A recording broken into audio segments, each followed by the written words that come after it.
managing editor at WBUR up in Boston, where she oversees the arts and culture, investigations, environmental, and education teams. She moved to Boston from New York City, where she earned a Master of Arts in Journalism with a focus on arts and culture reporting from Columbia Journalism School. And she's also the host and producer of Anything For Selena. So that's the exciting, most recent exciting thing. So welcome, Maria. Thank you. Thank you so much for having me. It always feels so weird when somebody's like reading. I never expect people to read like that much, but thank you. I'm so excited to be here. Thanks for thinking of me. Absolutely. I think when, your podcast kind of launched right when we started doing like planning this series, and so this podcast festival. So I was like, absolutely, it would be a dream if we could get someone from Anything For Selena team. So I think I'll just let you take it away with wherever you want to start, and I will be managing the chat and stuff. And if anything comes up, just holler, and I'll be here. Okay. All right. Sounds good. Thank you. Nice to see you. So hi everybody. So I wanted to come on here. It feels so weird to be in like a little square with a lot of other Black squares. So I'm gonna walk you through a little bit about how we conceived Anything For Selena and like what it took to produce something like that. Give me 1 second. I have to give something to my son. Hold on. Sure. In this time, if everybody could kind of make your videos, if you feel comfortable, you might be eating, but it's always more comforting to see people's faces. So if you can, if you could put your camera on, but still muted.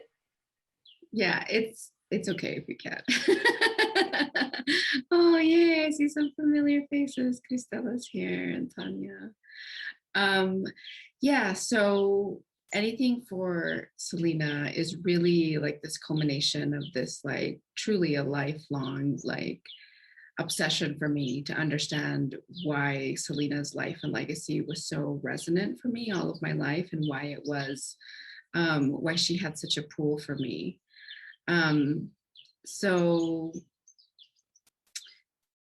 It really took a lot of research in the front end to do something like this, even before production begins. I always tell people like consume every single piece of media out there. So let me share my screen here. And I have this little presentation for you all. So during the research and gather phase, read everything before production begins, and go into it with an open heart and an open mind. So this is right before you start conceptualizing, right? Like, where is this? A podcast always starts with sort of a seedling of an idea, and the research before the production is you sort of watering that seedling to see what it's going to bloom into. And so read everything you possibly can. We read every single academic article out there about Selena, every piece of journalism, books, biographies, like we just consumed everything before production begins.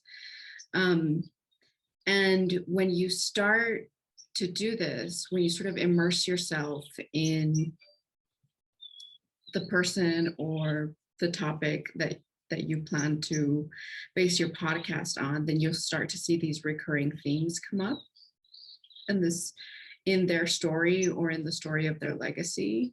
So you start to connect ideas and gather themes from your research. And this, again, I think it's super important to emphasize that this is happening before production begins. So this is happening before active writing, before active editing, before active reporting even. This is like,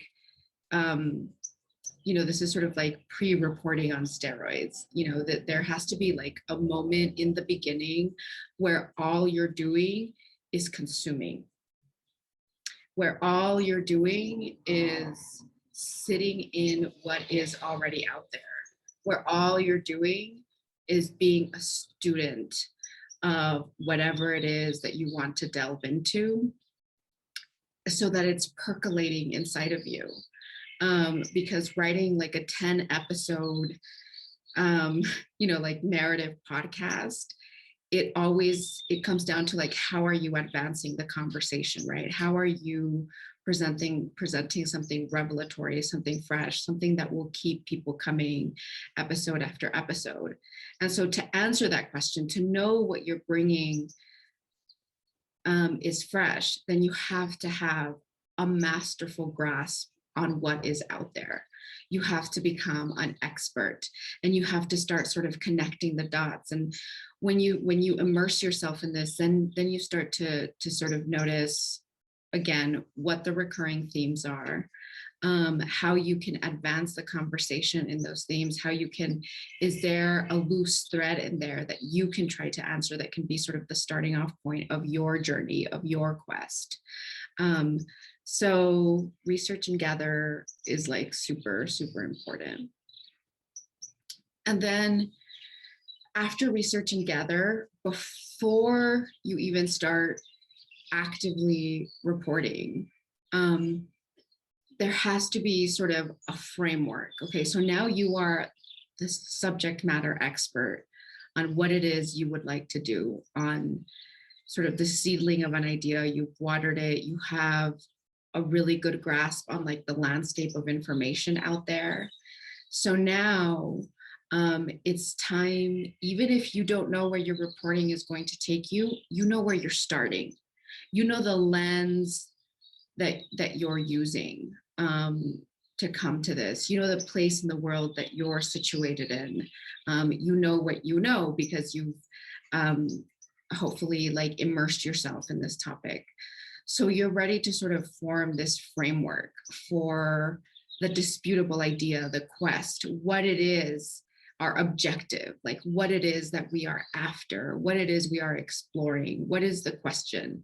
And again, this is important even before you start your reporting, so that you can have a framework from which to draw from when you are reporting. When you are sifting through hours and hours of tape, you go back to this, and it's sort of perfecting your elevator pitch. So for Anything For Selena, it comes down, if we really boil it down, we have like an elevator pitch that was like, a paragraph, but if we wanted to boil it down to like one sentence, it would be like, it has to be an intimate, cathartic journey that explores what Selena's legacy shows us about belonging in America.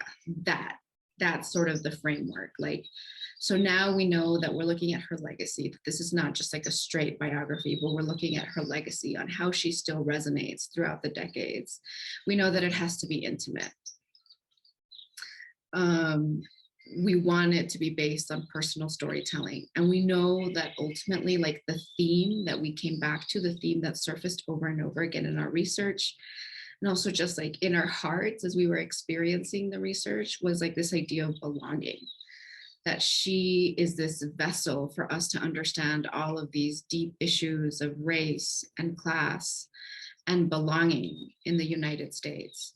And so that one sentence is like a framework that I kept coming back to in the series, to when I wanted to sort of focus in on what I was doing, and also have some relevant information, have some relevant comparisons to other podcasts, have an idea of what you're striving to sound like. And for me, what I always thought of is, if Dolly Parton's America and California Love had a baby, it would be Anything For Selena. So I wanted sort of like the rigor of the cultural analysis of Dolly Parton's America. And also I really was drawn to sort of this anthology style of cultural analysis that Dolly Parton's America had. But I loved the deep personal voice and sense of like belonging and place, and the intimate narration of California Love. And so those were two sort of like my guiding examples of like what was out there that I was inspired from. So I would say have that ready, like what is your elevator pitch and what is it going to sound like? And this is even, again, before we started the reporting. So after this, you sort of dig deep into the reporting. So once you immerse yourself in the subject matter and you have a really authoritative grasp on like what is out there and what is not, what questions remain unanswered, what themes keep surfacing, then you're ready to start looking for characters. And what's important when you look for characters is the characters have to come with sort of a propulsive action that illustrates each theme. So they have to have a story. Each character has to have a story where something happens. And so for us, for example, a theme that kept coming up in the reporting and in the research is what we saw happen in episode 5 with the genre of Tejano, that Selena was a Tejano singer, and we kept seeing these, we saw like sort of pieces of journalism and academic work that hinted at this tension between assimilated Mexican Americans and new immigrants in this country, and how the politics of radio in the mid-90s and the politics of sort of like radio demographics and radio shifts and the Telecommunications Act, that all of these things came together to sort of really illustrate this point of tension between these two groups who are often put together as, who are often labeled as a monolith, who are seen as sort of like in the wider culture as a monolith. And in fact, they're not. And there's actually some deep-seated tension that you see play out in like a fight for market share in the radio. And you saw that play out in the 90s. And so we knew that we wanted to have that we needed a character, that we couldn't just say that this happened, or else it would sound like I just made it sound to you all, where it doesn't sound like a story. It sounds like some like, some phenomena of the 90s, some like, social situation. But we knew, again, we went back to that first statement, to that first framework, which is intimacy. We knew that the podcast had to have an intimate lens. We knew that our stories had to be intimate ones. And so we knew that to tell the story from an intimate perspective, we had to find a character who had lived through that tension, who understood the layers of that relationship between assimilated Mexican Americans and Latinos at large, assimilated Latinos at large, and new Mexican immigrants, and how that tension played out in like the performing arts, essentially. And so that's where we found Bo. That's how we found Bo Corona. He's like one of the funniest, most endearing characters in the series. He introduces himself on a show with this like little jingle that's like Bo Corona. Like he is just like the epitome of like 80s and 90s like big hair Texas DJ. Like he was a DJ in Texas during this time. Like he lived through this sort of like battle on the radio between these two groups. And so we were able to find him because we knew what we were looking for. You know what I mean? We had done our research, and we had realized that this was a recurring theme, but it was also a loose thread. Like nobody had truly done like an in-depth piece of of reporting that really unpacked like why there was so much tension between these two groups and how we saw that play out in the music and the art that they were producing.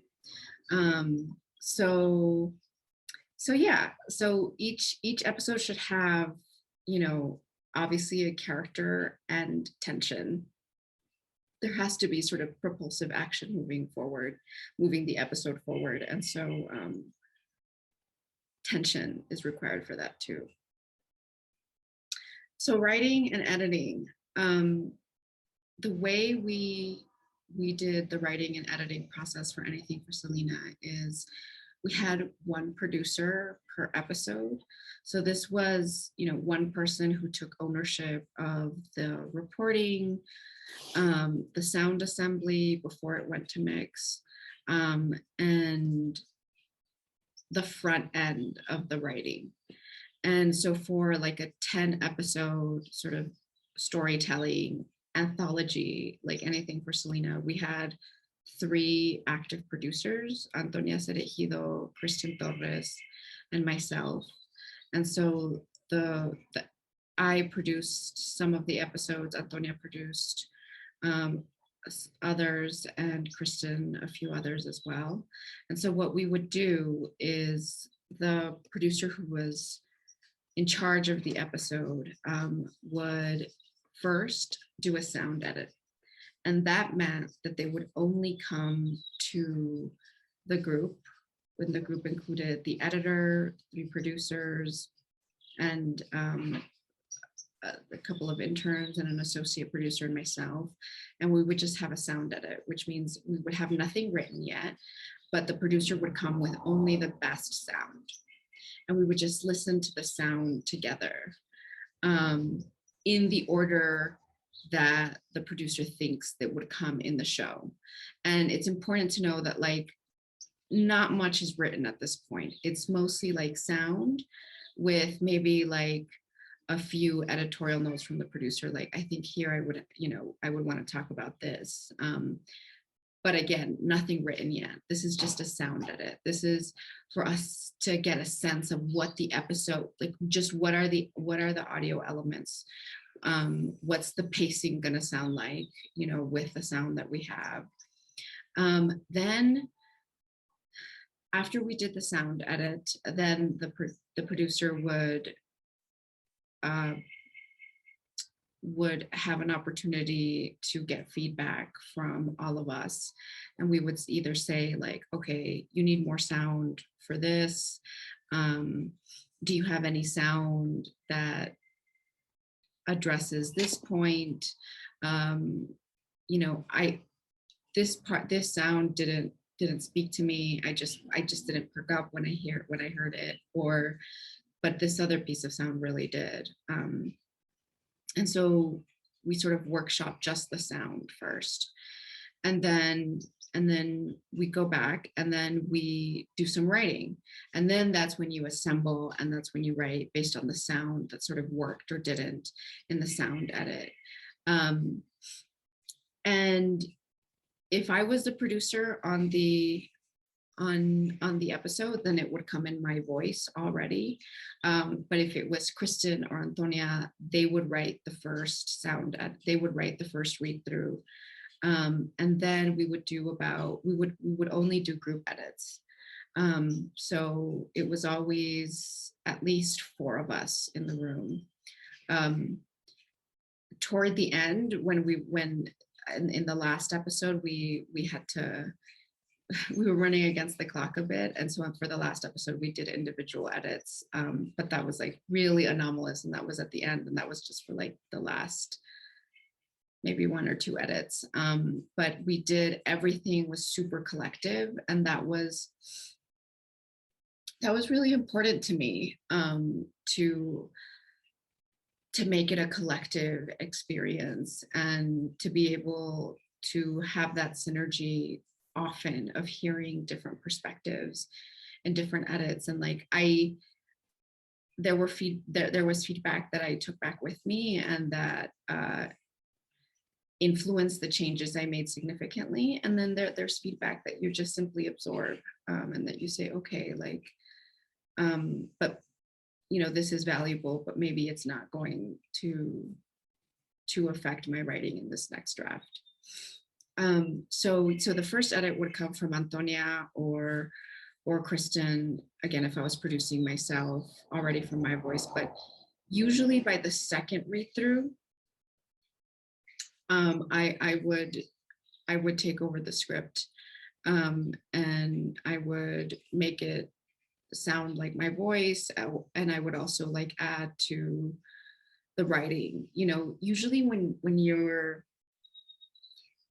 we found that because landing on a specific point was very important in each episode, like it was very important that for us that in each episode we were actually saying something, that we weren't just like collecting information, but that we were actually advancing the conversation, that we were making a point. And so sometimes we didn't land somewhere until like the third read through. These were truly like different iterations of the script. It took a lot of sort of collective read throughs. So we have sort of two big read throughs as a group. The second one is usually when I'm in the script already.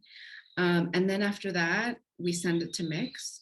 And then we would have like usually about 3 mix edits where we would get the mix back and then send back notes, get the mix back, send back notes. And then finally at the very end, we would have just like a final line edit when like the final mix was done. And I will say that especially if you're producing something that is large in volume and is serialized, if you're producing upwards of 8 episodes, your style and your vision is going to change significantly from beginning to end.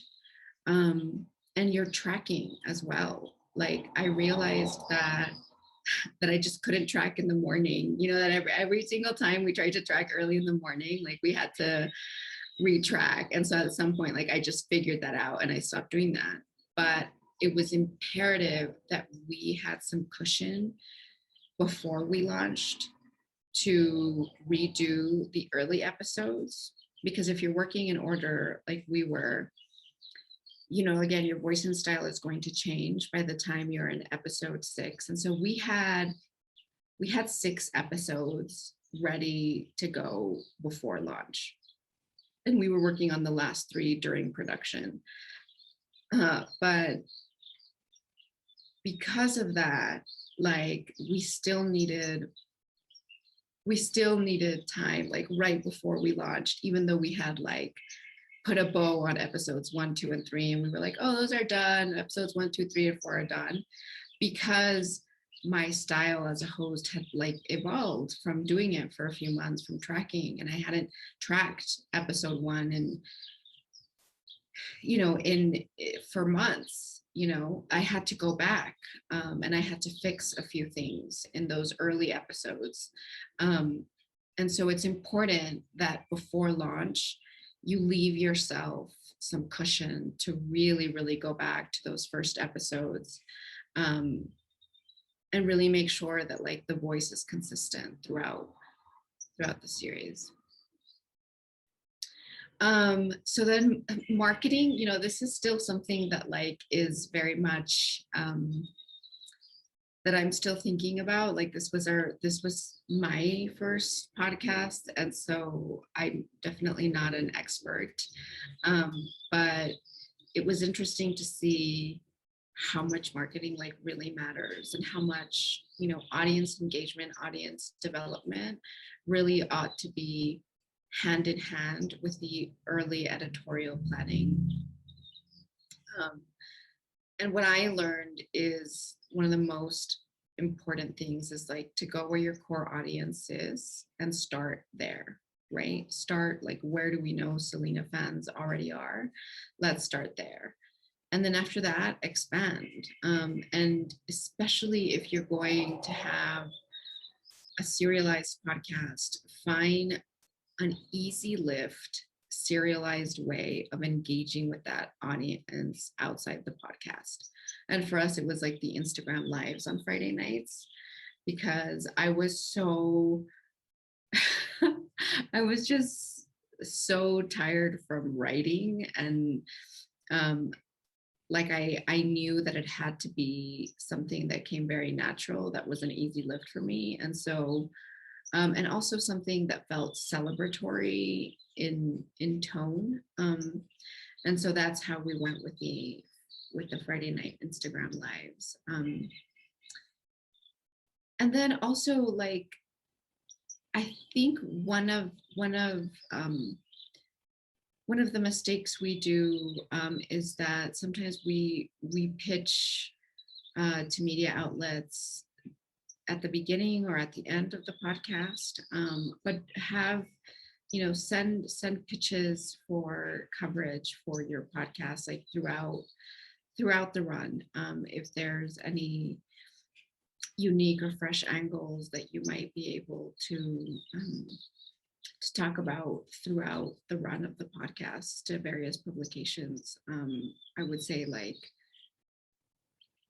yeah, definitely deviate from the mindset that like we have to go for a big marketing push in the beginning or the end, but see it instead as something that is cumulative, and that it's like a journey along with the podcast, and it's part of it during the making of it. So that is perfect. 12:30, 2:30 East Coast time. That's what I wanted. I wanted a half-hour presentation before I opened it up for any questions. Do you all have any questions?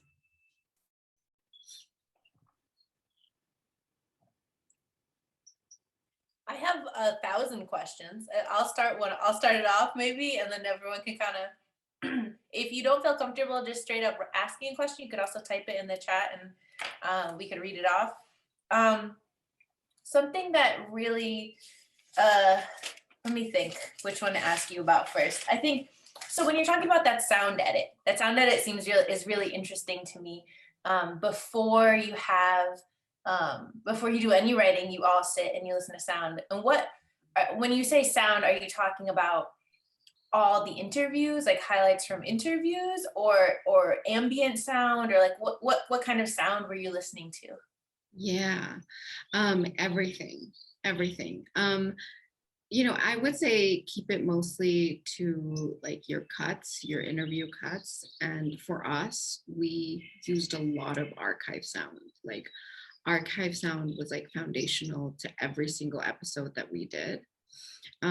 So I would say like whatever the bulk of your sound is, you should be listening to that first. And I have to say, like, the sound edits were one of the most helpful things. And it's like actually an exercise that I've taken with me, like even beyond podcasting, like it is just, even if you're doing like a story, to just like listen to your sound in order. That's the thing, right? Listen to it in order of where you would want it in the episode, and pick your strongest sound and bring it to the sound edit. And then also bring some sound that you're kind of on the fence on, that could be good, but could be not. And there were moments where there were people who were like, that sound didn't really grab me. And other times when there were people who were like, wow, that sound really spoke to me. And it was this like sound that I was kind of on the fence on. But then also it helps me a lot in the first edit. It's a big way to help with like the blank page, that really intimidating blank page. And you're just like, how do I turn this blank page into a half-hour episode, with a beginning, middle, and an end, and a through line and tension. And but when you have the sound to lead in the beginning, it's really, really helpful. Absolutely. Yeah, I want to do that now for everything I do going forward. That because that blank page is so scary and can be insurmountable at times. Sarah asked, did you have to obtain permissions for the archival audio? No, we didn't. We didn't. For anything that was licensed, we did. So for music, we absolutely did. We licensed Selena's catalog. But for much of the archival audio, no, no. That's Much, awesome. much of it wasn't licensed. Cool. And Sarah also asked, could you describe what the Instagram live consisted of?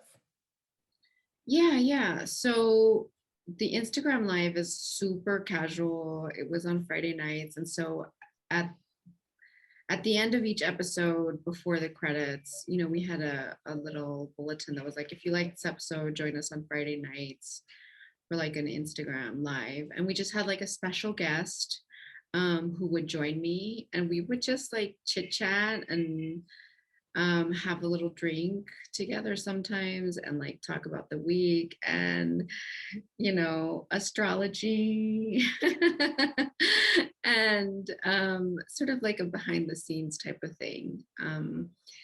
But yeah, it was super casual, and it was just a way to like an authentic way of like staying in touch with our audience during the week before the next episode. It was a way for us to tease to the next episode, to unpack some of the things that we heard in the last episode, to hear from people, to hear what they thought about it.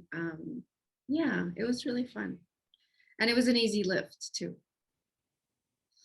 Yeah, I think that was what struck me from the marketing standpoint. It's like, what is an easy lift? And like realistically, what is an easy lift? Because like those captions can be hard, if you're writing really good captions and like consistently, definitely. How about the SALT group? I feel like y'all have no broken questions. We have some questions. Okay. Yeah. I can. You go. You go ahead. Hi, Maria. My name is Camille. Congratulations on the piece. I can't really explain how much your show has meant to me. So it's very exciting to hear you talk about how it was made. And I would love to hear what thought went into the way that you open the show, because it's so visceral and dreamy and not necessarily an obvious choice of how to start a project like this. So where did that come from? Yeah. So I knew from the very beginning that it was imperative that I, as a journalist, own sort of the lens through which I'm telling this story. I believe that there is no such thing as coming to a story from a place of nowhere. You come to a story from the place in the world that you occupy and the lens that gives you. And to deny that, to deny the place in the world that you're coming from, opens you up for blind spots, and also closes off the opportunity to make really authentic, deep connections with your reporting. And for me, it's that place in the world is truly coming from somebody who grew up on the border. That was important for me to establish that from the beginning, to say, this is the lens through which I am telling the story. This is who's holding your hand through this journey. It's somebody who grew up on both sides of the border, and that's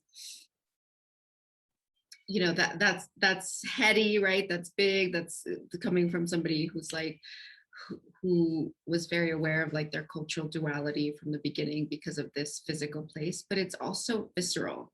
It's also just there's also something about the physical pull that I feel from my home lens, like about what it feels like to be in a place that raised you,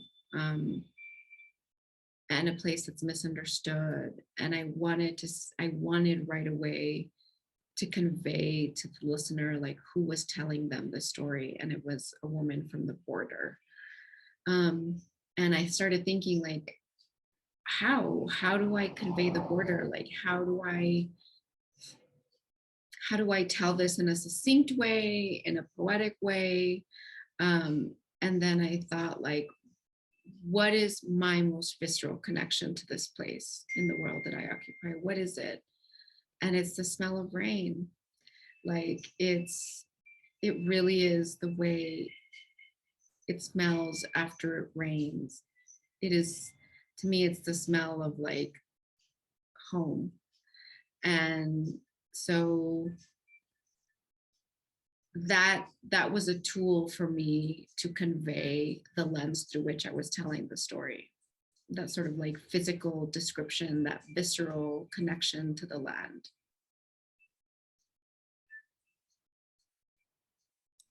Yeah, thank you so much. Can I ask a question too? So cool. Yeah, we're all so excited to be here with you and just have loved listening to your show and, like, all talking about it. And I think one episode that we really loved was the butts episode. And, like, just like, as we're learning about how to interview, like, thinking about going into interviews with an idea of what your general framework was, and like, having that shape how the episode went, especially, like, on such a specific topic of, like the racialization of butts and, like, like how ethnicity plays into that. Yeah, can you touch on that? Yeah. So it's so funny, when we were in the pre-reporting process, before we had started to collect our interviews, we had an outline of what episodes we thought we could do, and many of them changed. Like, we had an episode that was just about, like, the cumbia and sort of that rhythm of music, and that episode ultimately didn't make it. But one of the episodes that almost didn't change, that, like, I knew from the very beginning, that was in, like, the very, like, earliest iteration of an outline, was the butt episode. Because I saw the change happen in my lifetime.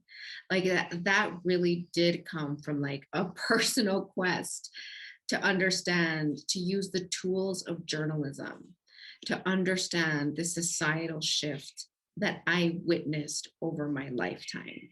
Like, when I was a kid, growing up, first generation Mexican American, like, in my community and sort of my working class Mexican American community, like, big butts were natural and desired. And I know this because I distinctly remember the contrast between how my community viewed big butts and the way the wider mainstream culture viewed big butts. And I remember the difference. Like, I genuinely thought it was so weird when I would hear, like, my white girlfriends be like, I just want a smaller butt. I'm like, well, why? Like, it was so confusing to me, because I would hear a sort of a different way of looking at butts when I was younger.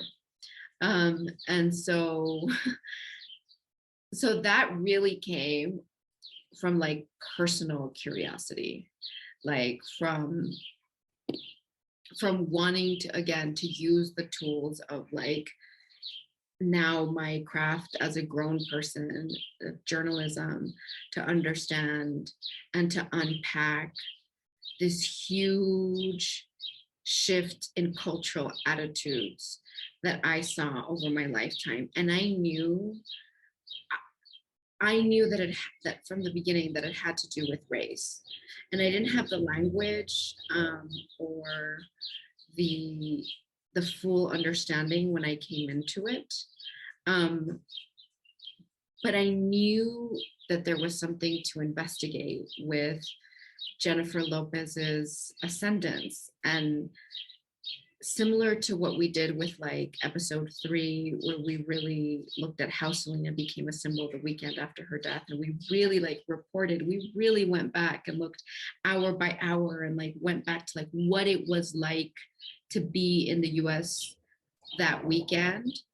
We went back to what it was like to be in the US during like the filming of Selena the movie, and to like the year 2000. And those 5 years, I mean, that's when we had the Latin boom, and that's when like we really discovered that was when a formation of an entire American identity, sort of the articulation of the latest iteration of sort of Latinidad, of how people define being an American Latino, how all of that was wrapped around this sort of media output of the time. And it mostly revolved around J-Lo. And so, yeah, that's a fun episode for sure. Yeah. I have a question. I'm curious, what made you want to do this project now? Like why today?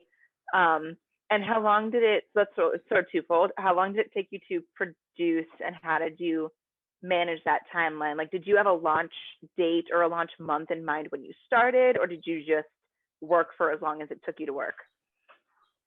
That's a good question. So, I had pitched this idea in 2017, and it got rejected at the time. At my job, I just like, I was not ready. I was sort of new to like long form radio, and then I pitched it again, and I still wasn't ready. And then I would say in the entire production process took a year, but it took a pandemic year. So we went, so it was like, we went into like full-time production in early 2020. Like I transitioned out of my regular position to produce this podcast full-time at my job at WBRU. I would say like in February 2020 or something. And we spent like a month. I spent like a month pre-reporting for my desk and just researching. And then we went on our first reporting trip, which we were supposed to be gone for about a month. And we ended up only being gone for a week because of the pandemic, and that's when like the world changed. And honestly, like that threw us for a loop. Like we had to change everything. Like Anything for Selena is truly like is a baby born during the pandemic, you know, like all of the reporting, everything, like we had to turn it all around. We had to reconceive what we were going to do. We had entire sort of like scenes and episodes that were based on in-person reporting. And we had to change all of that. We had to reconfigure our plans. Sorry, my dog.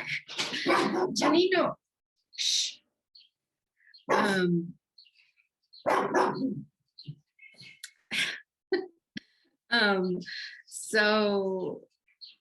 So yeah, so we had to figure it all out. And honestly, we were like, all of us were dealing with really heavy trauma, honestly, like on the team. I think everybody was, the whole world was last year. And so between March and June of last year, we were a little lost. So this is an editorial partnership with Futuro Studios. And editorial partnerships require, like, you know, legalities and require contracts. And so we did not get to team up with them until June of last year. So we really like wrote and produced everything in 6 months, you know, before that. But like the first half of last year feels like it was sort of gone because we were in the, you know, it was like, I don't know, it was early 2020. We were not ready. It was like still when we thought the world might open up, you know, like early on, people were hopeful that like it was just going to be a few months, and we were still sort of planning. And then we got to a point where we realized, okay, no, like this is our new reality. We're going to have to work with what we can. And then in June, so I didn't really start writing in earnest in June of last year. So until June of last year. So it took a year. It took a year of production. We could have maybe done it in 9 months, but then a pandemic happened.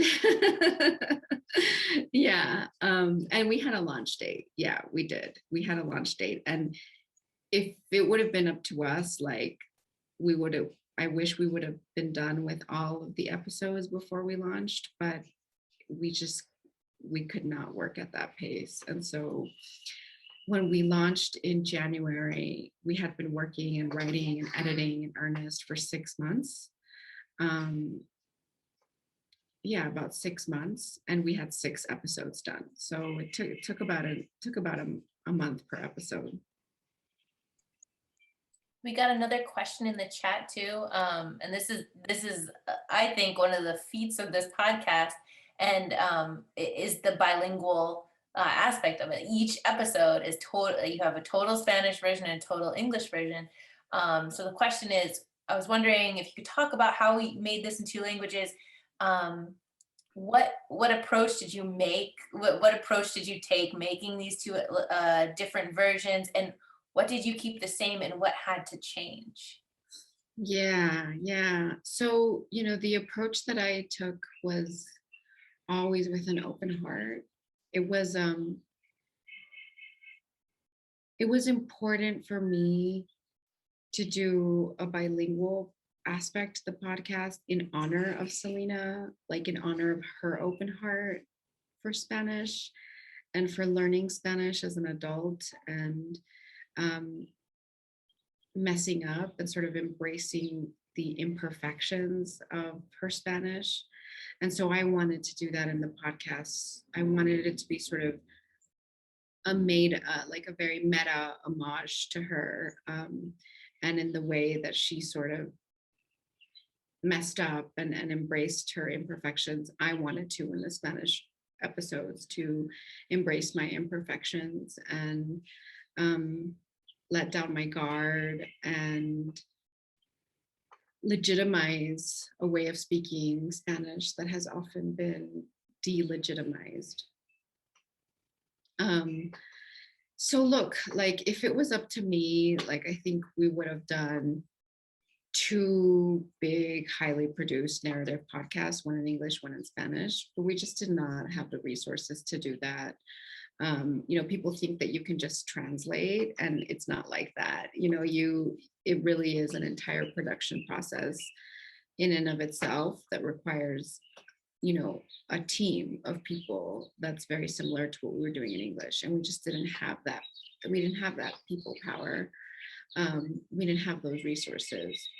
But we thought what we can do is bring in special guests and have like a conversational, have a conversation where we unpack and reflect on the episode in English and the same themes from the episode in English. And so that's what we did. And it was super vulnerable for me, honestly. It was one of the hardest things of the podcast, and like listening to myself Juan Diego, our producer, like really did a phenomenal job, and like really polishing those up. But there, you know, there were moments where like you can hear that I struggled, that I was struggling, and that was the point. The point was like, yes, like this is what it sounds like to struggle in Spanish, and that's okay. That was something when I was listening to, especially the Pompas episode in Spanish, when you were talking, the guest that you had on, I almost cried because like, so, as somebody who, you know, also struggles with Spanish, but like, you know, like you're good in some situations and like you have no idea what to say in others. The space that you gave the people on your guests on that episode to speak Spanglish, English, Spanish, and then to be able to, you would always say "o sea," and then you would say like help them, almost like a bridge to this Spanglish understanding. And like, as somebody who interviews people for a living, like what advice would you give to people who are learning to interview and are in that bilingual space, or maybe, yeah, what kind of, where does that come from? That it was so generous, I thought, and so loving, and you could really feel it in that moment. So yeah, I don't know if you want to talk about that a little bit more, where it comes from. Thank you. You know, I've always believed that people will feed off of your vibe when you're interviewing them, and that if you allow for your humanity to be seen, they will allow for theirs. Not always, but I have found that I cannot expect people to be vulnerable with me if I don't create that space. And I often create that space by like exposing my vulnerability first. And that's not to say that like it's purely strategy, because it's not. It's genuine, you know. Like I want to be, I want to connect with people. I don't go into the interview trying to extract from them. You know, that's the last thing I want to do, is people feel like I just took from them and gave nothing back, and like they got nothing back except were sort of like extracted for their thoughts and their ideas. And so that was the most important thing always for me in an interview, is to never go there to dig something up from somebody, but instead to like, if I wanted generosity from somebody, then I had to be generous with them. And so I think that's sort of like my ethos of interviewing somebody.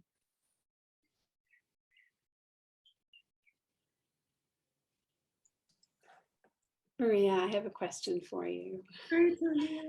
Hi. Picking up on the theme of vulnerability. I mean, this is really one of the things that I love about the podcast, is that we get two stories. The story of Selena, and of course, your own story woven into that. Did you set out to do it like that? Or is that something that evolved in the process of creating the podcast? Yeah. Both. So I set out, I knew that it had, like I said, when I answered the question about like why started at the border, that I had to be honest about owning my lens really early on. And so I knew that I didn't want to just be a cold narrator, but that I wanted to really allow people to see why she meant so much to me inside, you know. And I had to sort of expose my heart for that a little bit, you know, because she's in there. And so I knew that I had to sort of be leading the quest, and I had to do that in an honest, transparent way. I didn't know how personal and vulnerable and real that would get. And I didn't know until episode 2, when I met Selena's father. And when I was writing the episode, I realized like it was almost dishonest for me not to acknowledge like what I was carrying with me during this interview. and why it struck me the way it did, you know, and that's because of my own history of sort of loving, having a man as a father and loving him, having a complicated man as a father and loving a complicated man as a father. And so that's when I knew, like, oh, okay, this is what vulnerable means. Like, it's not just a word, you know, it's not just a podcast. This is what intimate means, you know, like I knew we had crafted that elevator pitch. And so we knew it had to be intimate. But then when I started writing and I was like, oh, this is what it means to be intimate, when you have to be honest about when you can't separate yourself as a journalist, and for me as a daughter, and I couldn't in the writing, I could not honestly separate myself, and I had to be honest with the listener. So I knew from the beginning that my personal journey would be in the podcast. I didn't know how real it was going to get until I was writing. And just to follow up on that, how did your family react to it? You know, because it's one thing to write it and to record it, but then the reaction, did it, I don't, you don't have to share if you don't want to, but like, what was that like on the other end of it? Yeah, you know, it's been,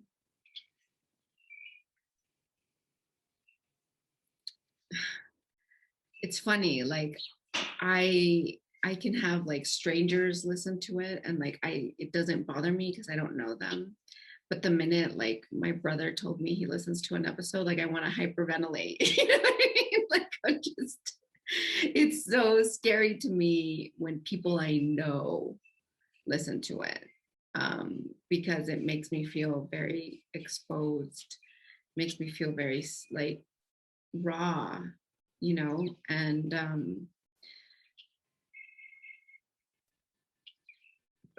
my family has been incredible. Like they've been incredibly supportive and incredibly kind. And Selena's family has too. Her father texted me after he heard episode 1 and 2 and said he was proud of me and that it was great work and that it made him cry. So yeah, so my family and hers have been incredibly supportive.